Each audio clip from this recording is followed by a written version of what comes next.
A fateful entanglement. The birth of twin stars. A bond of wisdom, severed. The indelible history of giants. In the end, all are drawn to that final, decisive battle. Hello everyone. The full commentary for One Piece, Chapter 1158, Rocks vs. Harald, is now updated. From the cover story, Ogre Child Yamato's Golden Harvest Surrogate Pilgrimage. Part 47, A Righteous Pirate Sleeps Here. Yamato, Ocho, and Kikunojo turn to leave the hero's final resting place. Upon the simple tombstone, a name is shockingly engraved. Kozuki Moria. The tides of the era roll ever forward, carrying us to the sea where legends once roamed. On this day, aboard the Oro Jackson, Captain Roger is in a foul mood. Crewmate 1 calling out, "Captain!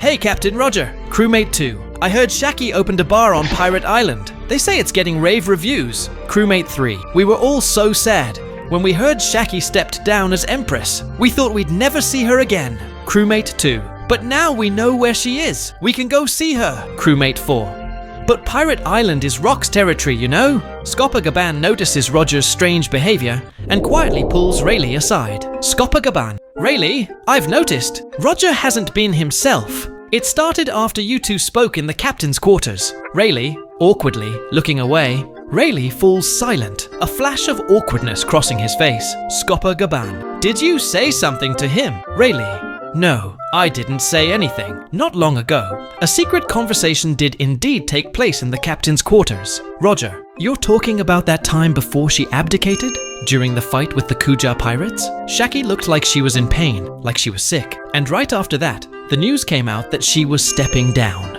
I'm worried about her." Rayleigh, holding a letter, "And during that battle, you actually accepted this?" Roger, flustered, It's hard to explain. What else could it be but a love letter?" Rayleigh, "And you have no interest in it?" Roger, wavering, "No, it'd be a lie to say I'm completely uninterested. But I don't want to be tied down." Rayleigh, bluntly, "But I want her." Roger, snapping out of his funk with renewed vigor, "Gentlemen, I will not give up." Crewmate 1, laughing, "Oh, what's got him all fired up again?" Rayleigh, with a knowing smile, "That man doesn't stay down for long, just as nothing can stop his adventure." Rayleigh knows better than anyone. Taking what you desire is the very essence of being a pirate. Roger, grinning fiercely, "To take what you want, you just have to snatch it. Am I right, boys?" Crew, roaring, "Yeah!" Crewmate 3, muttering, "Is he talking about Shaki?" Crewmate 4, shrugging, "It has to be. But why on Rocks' Island of all places?" Roger, shouting, "Opportunity is equal for everyone. Let's go, take it. Ugh, I'm starving. Marcus, get me some food." Marcus, "It's ready. Eat your fill." We move back slightly in time to 40 years ago. At the holy land of Mary Giwais, a young Saint Figarland Garling is inside Pangaea Castle, reporting an unexpected finding to the 5 elders. Figarland Garling, with sharp, ambitious energy. They are a non-affiliated nation that survives with an independent culture. We have urged them to join the world government, but they have refused. The island holds vast resources that would be extremely beneficial to us. Furthermore, I discovered something extraordinary. An unexpected prize. Garling, a member of the Holy Knights from the Figarland family, who would later become one of the 5 elders himself, describes his plan with soaring ambition. Figarland Garling, conspiratorially, "That eminence will surely be pleased by this. I strongly suggest that in 2 years, the competition be held in God Valley." Meanwhile, on Pirate Island, Shaki's rip-off bar is a massive success. Pirates from every sea flock here, just to get a glimpse of her unparalleled beauty. Pirate 1, grumbling, "Hey, get in line, you jerk." Pirate 2, whining, "Ugh, it's so expensive. I don't have enough money." Shaki, "You, inside. You can work off your debt for the next 2 years." Pirate 3, politely, "Ahem, I've come all the way from the North Blue. Could I get some good whiskey? It would be even better if it came with some of your cooking, Shaki. I've heard so much about it." Shaki, a slight wry smile, "You sure know how to flatter. That makes me happy." Her tone turns cold, "But I'm not here to cook for the likes of you." Pirate 3, dreamily, "Heh, just like I imagined. I'm so happy." Waitress, calling out, "Miss Shaki, my special beans are ready. Also, we're out of the cheap whiskey." Shaki, waving a hand dismissively, "The cheap rum will do just fine." A pirate sips his drink. Pirate 4, contentedly, "Ah, this is high-quality whiskey. Thank you for the terrible service." Shaki, eyes narrowing, speaking to herself, He looks so satisfied, yet his heart remains closed to me. How lonely. Bar patron 1, whispering. It's terrifying, isn't it? A woman's intuition. Bar patron 2, whispering back. Shut up, you idiot. This is a top secret affair. You're so dense. She's definitely got a man. Look at that blissful expression on her face. She might even have a kid. Suddenly the doors burst open with a crash. A group storms in. Roger, booming voice. Shakky, it's me, rocks Xebec, angrily. Roger, how many times do I have to tell you? This island is my territory. Shaki, calmly stepping between them. But this is my bar. Here, you are all customers. No fighting allowed. Roger, ignoring Rocks with a smirk. Stop yelling, you porcupine. There was a long line outside. Did you wait in it? How'd you even get in? Rocks Xebec, confused. There's no one in line. Roger grins. Today, Pirate Island is unusually quiet. The pirates who are in line are all sleeping peacefully on the ground. Roger, waving his hand dismissively, put their tabs on Rock's bill. Shaki quietly takes Roger to the side. He is immediately smitten. Shaki, softly. Mr. Roger, did Mr. Rayleigh come with you? I asked him to. Roger, distracted by her beauty.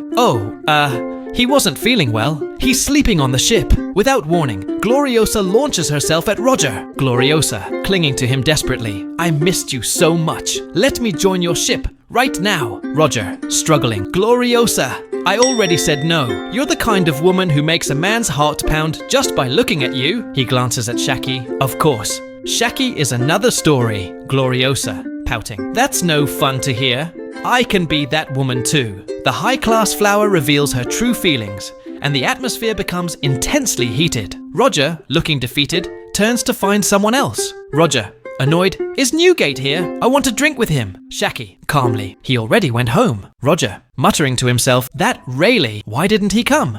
At that very moment, Rayleigh, who was supposed to be sleeping, is sitting on the edge of his bed, softly singing. Back at the bar, the tension breaks. Shaki suddenly feels a wave of dizziness and collapses. Crowd, gasping. Shaki! She's fainted! Waitress, shouting protectively. Lady Shaki! I want to hold her. You men, stay away from her. Music becomes tense and dramatic. According to the rules Shaki established, since everyone's goal was her bar, fighting was forbidden on the island. Even these powerful pirates abided by the truce, but once they reached the open sea, the battles would begin instantly. Elbaf. The ice realm. Shaki clashes with unimaginable force. Loki tries to brace himself against a massive tree, but the immense shockwave sends the beasts of the forest scattering in terror. Hadrudin, clinging tightly to a boulder, witnesses a scene of utter shock. Two forces of pure violence tear hell asunder, an onslaught of ice and wind. A divine gale of fury pours forth, sweeping across the land. Only two sworn friends remain, blades crossed. They trade devastating blows, sending each other flying. The duel is a stalemate. Both are already covered in wounds. Voice filled with angry disbelief. I can't believe it. You actually let the government get to you, didn't you, Harald? Harald, pained, conflicted. I hesitated too. I asked myself if I truly had to kill my friend, to achieve the things I must do. But in the end, you just did as they said. You're being used. Isn't this their answer? They see the giant race as nothing more than military might. They're drafting us into their ranks like slaves. Where has your warrior's pride gone? Where is your will? Harald, defensive, shouting back. Stop acting like you understand everything. That violent strength we call a warrior is nothing but a shackle for the Elbaf that now strives for peace. Voice softens, becoming more introspective. Carrying the heavy history of his people, he pushes forward with great difficulty. A voice echoes in Harald's memory. But this world has been attacked by giants in the past. The terror they caused cannot be easily erased. That history left wounds that, to this day, still bleed. No one can ignore those scars. The pain lingers, a constant throbbing ache. No matter how foolish the celestial dragons may be, they ultimately hold the power to allow Elbaf to join the world's elite. Shut up, you coward! Our negotiations are over. I will never invite you again. Harald, with the heavy authority of a king. I am a king. I cannot gamble with the lives of my people.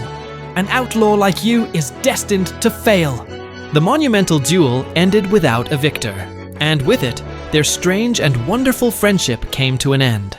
For a short time, the two did not meet again. Not until that day. From then on, Loki was often found by the shore, staring out at the sea, waiting for rocks to appear. He'd read the papers, tracking the man who was constantly at the center of every incident. Loki, muttering to himself, looking at a newspaper. More news about Rocks. Old woman. Prince Loki, Rocks isn't coming back, you know. Loki, snapping. Shut up, you damned old hag! Old woman, unfazed. Want some juice? Loki. After a pause, his voice softer. Yes, 39 years ago, in the West Blue, a young mother pushes her newborn children through the streets, drawing the attention of the townspeople.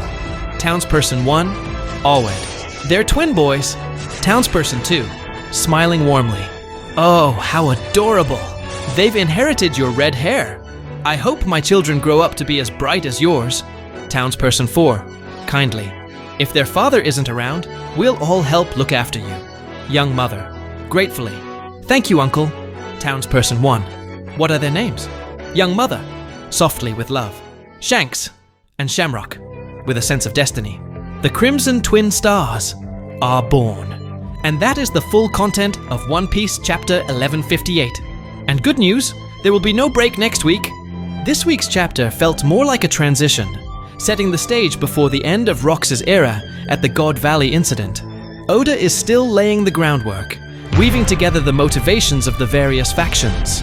For Roger's crew, it's about a certain incredible thing hidden in God Valley that has drawn them in. For Imu and the Five Elders, it's about using the promise of joining the world government to lure Harald and the giant warriors. And for Rocks himself, a potential crisis is revealed. It's highly likely his wife and children were taken to Pirate Island, which would explain why he would rush in so desperately. Oda is frantically raising the stakes for God Valley. The fates of countless characters are entangled there, in a decisive battle that will profoundly influence the rest of the One Piece story. It's coming soon. Next time, we'll take a deep dive into the foreshadowing and all the little details on the eve of God Valley. Please look forward to it.